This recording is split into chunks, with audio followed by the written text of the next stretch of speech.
Hari ini, pagi ini kita bicara angka supaya rakyat paham bahwa sebenarnya negara ini secara akuntansi sudah bangkrut. Nah, sehingga untuk mengurangi minus itu, negara ini hanya bisa selamat kalau Ngutang lagi. ngutang 1.250 triliun. Oke. Nah, jadi jangan menganggap bahwa negara ini baik-baik saja. Tapi memang siapapun yang jadi presiden itu, Jokowi meninggalkan warisan yang sangat berat. Sangat berat. Selain utang, itu adalah masalah mengembalikan kembali sumber daya alam yang terlanjur diserahkan ke pihak lain oleh Jokowi. Oke.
Assalamualaikum warahmatullahi wabarakatuh. Sobat RH sekalian, jumpa lagi kita di channel yang keren ini. Keren cara. Ya, sobat RH sekalian, pagi ini saya agak seragam sedikit dengan Daeng Said Didu ya. Kalau Daeng itu ordinary people di Bugis dan Makassar ya. Tapi kalau Puang itu kerajaan, yes. Kingmaker itu. Jadi kalau kita belajar kita lihat Kingmaker lagi sibuk panggil-panggil calon presiden. Assalamualaikum warahmatullahi wabarakatuh, Daeng. Sehat ya pagi ini ya? Siap. Jadi bertemu dengan Daeng Said Didu, langsung saya dikasih kabar buruk, negara katanya mau bangkrut. And then kenapa kok bisa-bisa tiba-tiba ngomong bangkrut begitu? Ini didekatkan Daeng nggak apa-apa begini? Ya. Silakan Daeng. Hari ini, pagi ini kita bicara angka supaya rakyat paham. Oke. Bahwa sebenarnya negara ini secara akuntansi sudah bangkrut. Oke. Kita bahas saja angka demi angka, bukan pendapat. Oke. Jadi dari RAPBN yang dibuat oleh Presiden Jokowi di tahun terakhir. Ya. Itu sudah RAPBN 2024. Oke. Sudah meniatkan membuat utang 1.250 triliun. Oke. 1.250 triliun karena kalau tidak dilakukan itu negara sudah bangkrut. Nah, saya ngasih angka. Di RAPBN 2024 itu pendapatan negara itu ditargetkan 2.781 triliun. 2.781 triliun. Pendapatan negara. Itu termasuk utang ya? Belum termasuk utang. Oke. Nanti saya bahas. Oke. Nah, yang menarik pajak dinaikkan lagi. Jadi siap-siap aja harga akan naik semua karena target pajak dinaikkan hampir 12%. Oke, jadi kalau dari 2.781 triliun itu pajak berapa? Pajak itu sekitar 2.000 sekitar 80%. 80% ya? Dari total itu. Oke, total APBN berapa? 3.300 triliun. 3.300 triliun. Oke. Nah, ada namanya kalau di negara itu adalah belanja mandatori. Belanja wajib. Belanja wajib. Oke. Nah, saya mencoba menghitung kalau belanja wajib itu ada 7 yang saya catat. 1 gaji. Oke. 2 pembayaran. Jadi biar penonton yakin ini benar-benar catatan, ini bukan main-main. Oke. Jadi pembayaran bunga dan pokok utang itu wajib. Ya. Kemudian biaya pendidikan karena dalam Undang-Undang 45 harus 20%. Oke. Kemudian transfer ke daerah. Ya. Kemudian dana transfer ke desa. Kesehatan. Ya. Nah, itu istilah saya belanja mandatori. Oke. Nah, kalau ditambah dengan kalau belanja mandatori sudah dimasukkan, maka itu minus hampir 300 triliun. Minus 300 triliun. Nah, jadi belanja mandatori itu berapa ribu triliun? Nah, itu kira-kira hampir 3.000 triliun. Nah, oke. Nah, sekarang kalau sekarang belum masuk biaya untuk polisi, pertahanan keamanan, perbaikan jalan. Nah, saya sebutkan angka satu demi satu supaya jangan sampai dianggap kita ngarang. Nah, tadi kan pendapatan 2.781 triliun. Gaji kira-kira 500 triliun. Kira-kira tepatnya itu 482 triliun. Itu untuk gaji seluruh ASN plus honorer macam-macam mungkin. Ya, masuk semua situ. Semua. Kemudian pembayaran pendidikan itu 20% itu 436 triliun. Nah, kemudian bunga utang kira-kira 500 triliun. Itu paling gede itu? Paling gede pokok utang. Iya, pokok utang berapa? Pokok utang sekitar 600 triliun. Bayangkan ya, belanja paling gede itu. Iya. Transfer ke daerah itu kira-kira 800 triliun. Itu harus dilakukan karena ada gaji di situ juga. Iya. Kemudian ada transfer desa. Berapa transfer daerah tadi? 800 triliun. 800 triliun, Kemudian transfer dana desa 70 triliun. 70 triliun, Maaf. Jadi kalau itu sudah masukkan sudah minus 125 triliun. Tadi minus sebelum dimasukkan minus berapa tadi? Tadi kalau dimasukkan kesehatan itu kira-kira 140 triliun. Itu sudah minus 265 triliun. Kalau dimasukkan subsidi sekitar 300 triliun, maka minus 565 triliun. Kalau mau dimasukkan perbaikan jalan, maka itu kira-kira minus 736 triliun. Sehingga untuk mengurangi minus itu, negara ini hanya bisa selamat kalau ngutang 1.250 triliun. Nah, jadi jangan menganggap bahwa negara ini baik-baik saja. Nah, 1.250 triliun itu tadi kan belum masuk pembangunan IKN. Belum masuk biaya untuk pertahanan keamanan. Yang sekitar 130 triliun juga gitu kan, 150 triliun. Belum masuk biaya polisi yang mendekati 100 triliun. Nah, jadi minusnya ini banyak sekali. Jadi biaya pemilu? Biaya pemilu sudah tercicil. Belum masuk juga, tapi ada 2024 masih ada. Nah, jadi ini gambaran umum kepada publik, hati-hatilah menyatakan bahwa seakan-akan keuangan negara aman-aman saja. Saya ulangi, apabila tidak menambah utang sekitar 1.250 triliun, maka negara kita itu sebenarnya APBN kita itu kira-kira kalau dimasukkan semua belanja, saya katakan minusnya kira-kira minus 1.000 triliun. Dari pendapatan. Jadi jangan menganggap bahwa baik-baik saja. Itu, Mas. Berarti pada akhir pemerintahan Presiden Jokowi itu bisa-bisa mencapai 9.000 triliun. Perkiraan kira-kira 8.500 triliun. 8.500 triliun. Itu untuk utang negara saja, utang pemerintah saja. Utang pemerintah. Belum tambah BUMN. Belum BUMN. BUMN kira-kira kira-kira mungkin 6.500 sampai 7.000 triliun. Berarti kira-kira menurut saya akan mencapai 16.000 triliun. GDP kita diperkirakan 2024 berapa? Nah, mungkin 20.000. 20.000 ya. 20.000 Tapi kalau kewajiban kepada dana pensiun ASN, TNI, Polri dimasukkan, utang pemerintah daerah dimasukkan, itu sudah lebih dari GDP kita ya. Menurut saya ada lagi. Kalau itu kan kira-kira 4.000 triliun tuh. Jadi kira 20.000 triliun ya, total. Nah, ada lagi utang pemerintah ke BUMN. Nah, minggu-minggu ini kan diisukan akan naik BBM kan? Nah, publik harus paham bahwa pemerintah tuh punya utang ke Pertamina Perkiraan saya 200 triliun. 200 triliun. Nah, 200 triliun sehingga karena pemerintah punya utang Pertamina, maka Pertamina ngutang lagi untuk membiayai pengadaan BBM dan utang itu ada bunganya dan itu dibebankan kepada rakyat. Oke. Sehingga BBM harus naik, harus begitu naik. Ya. Oke. Jadi banyak orang yang tidak paham angka-angka makro ini ya. Orang pahamnya ada pembangunan jalan, jalan tol lebih enak katanya dan lain sebagainya. Padahal memang ada pembangunan fisik itu ya. Betul. Dengan segala problematikanya kan? Iya, dengan segala keberanian membuat utang. Ya. Kita bolehlah menyampaikan sedikit sejarah utang negara. Iya. Kalau Bung Karno itu tahun 65 utang tuh hanya 32 triliun.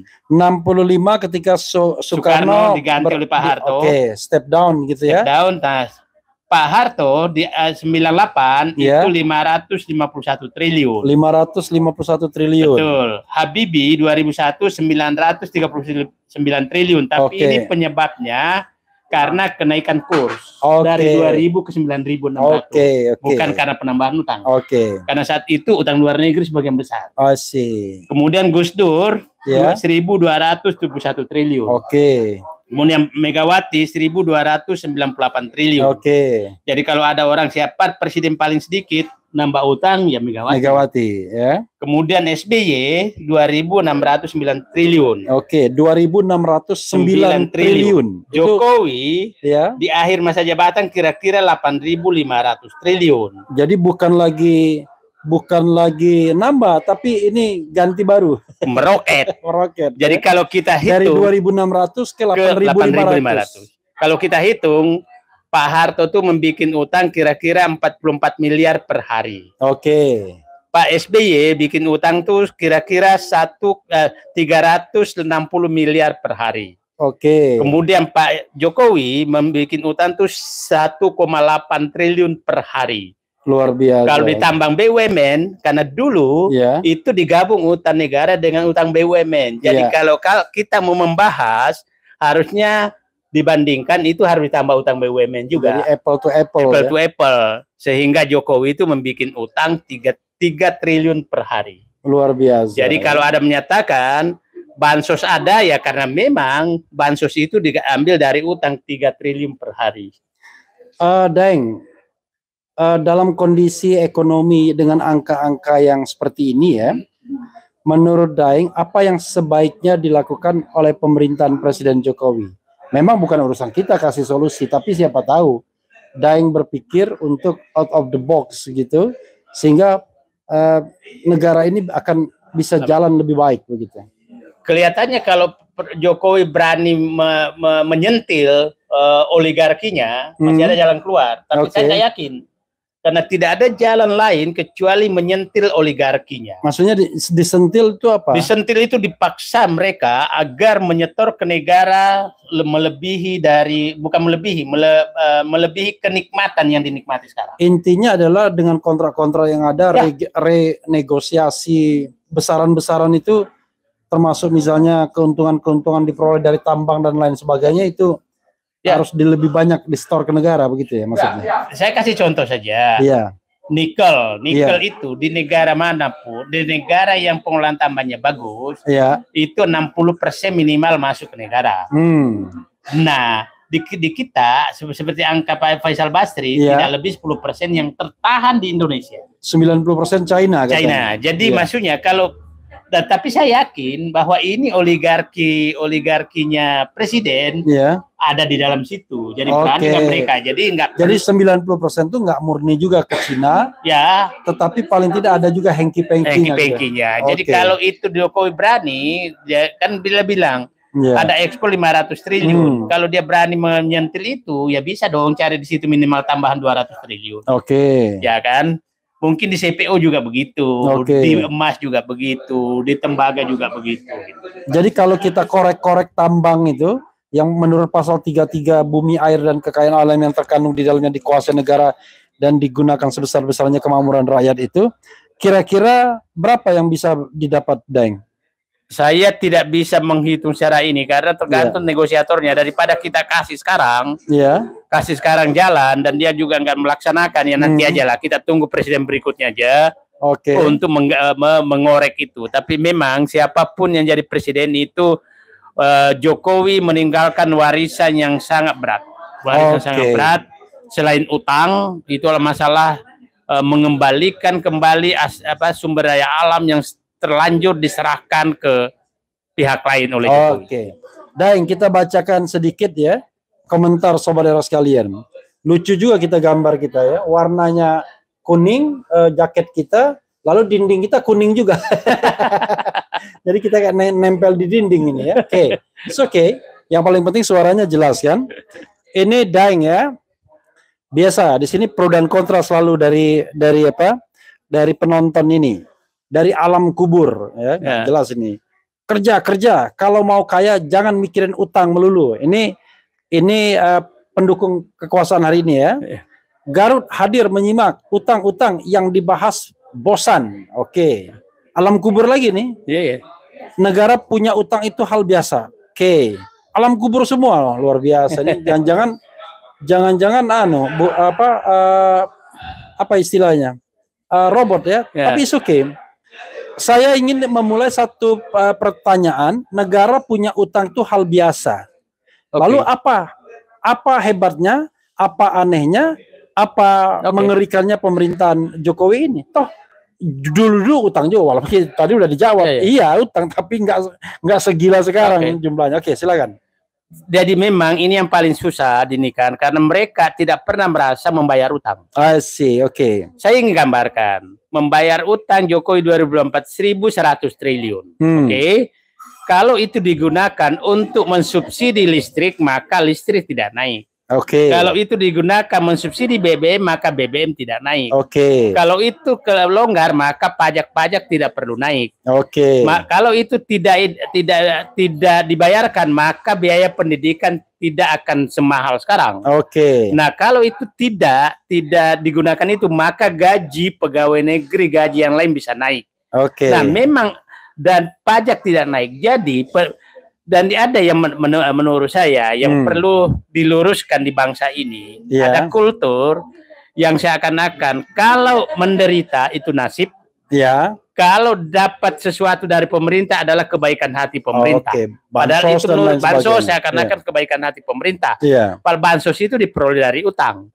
Nah, saya ingin memberitahu ke publik dengan utang 8.500 triliun dan kira-kira itu bunganya 6%, maka kita sebenarnya membayar utang tuh hampir kalau 6% per tahun berarti 8.500, kalau 10% 850 triliun, kira-kira 600 triliun kita bayar utang.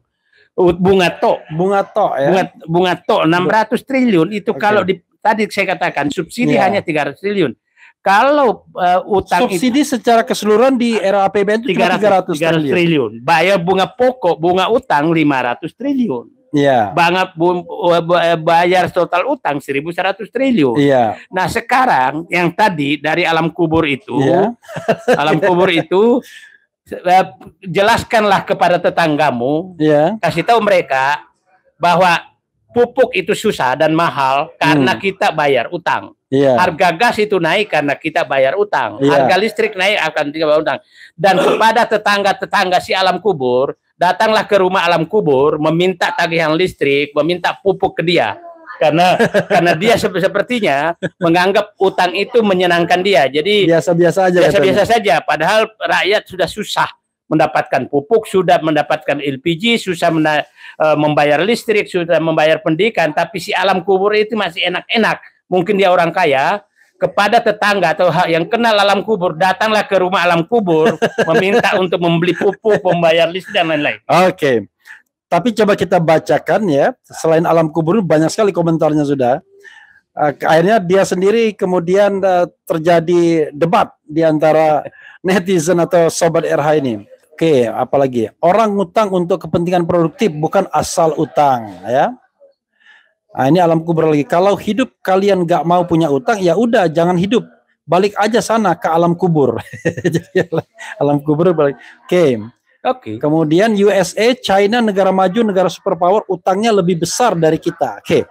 Ini penting juga, Daeng, ya dibahas. Oke. USA dan China utangnya lebih besar dari Indonesia. Oke. Itu sama dengan orang kaya sama orang miskin. Iya. Orang kaya ngutang itu lebih gede, tapi pendapatannya juga gede dia. Oke, silakan. Ada perbandingan biar mereka tahu. Jadi begini, membayar utang itu minimal ada 3 indikator yang perlu kita lihat. Iya. 1, indikator perbandingan terhadap kemampuan membayar. Kemampuan membayar itu penting sekali dari pendapatan negara. Oke. Yang kedua, rasio terhadap PDB. Iya. Yang ketiga, rasio terhadap pendapatan per kapita dan utang per kapita. Oke. Nah, ini coba kalau utang per kapita kita sekarang hampir 30 juta per kapita per penduduk. Pendapatan per kapita kita jauh di bawah itu. Oke. Pendapatan per kapita kita 4.000 mungkin ya cuma. Ya, sekitar segitu juga. Oke. Nah, sekarang kemampuan membayar kita sudah jelas tadi, pendapatan hanya 2.700 triliun, membayar pokok dan cicilan itu 1.100 triliun, jadi sudah 40% untuk bayar utang. Pertanyaan saya kepada alam kubur dan kawan-kawan, kalau Anda pendapatannya sudah 40% dipakai bayar utang, maka mungkin akan cerai, istrinya sudah minta cerai. Atau itu pasti sudah minta cerai, karena sudah terlalu berani ngambil utang. Nah, yang ketiga tadi, jadi ibarat rakyat itu istri ya, pemimpin itu suaminya. Betul. Gitu ya? Nah, yang menarik selalu menyatakan negara bagus loh. Ya betul, bagus. Kalau Pak Jokowi membuat utang dan dia bayar sendiri atau keluarga sendiri, bagus lah. Tapi saya nggak pernah tahu dia bikin utang, kok anak cucuku juga ikut membayar. Ya itu kan. Nah, jadi indikator itu. Nah, indikator ini selalu digunakan dan janganlah membandingkan antara Amerika dengan Indonesia, itu nggak bisa.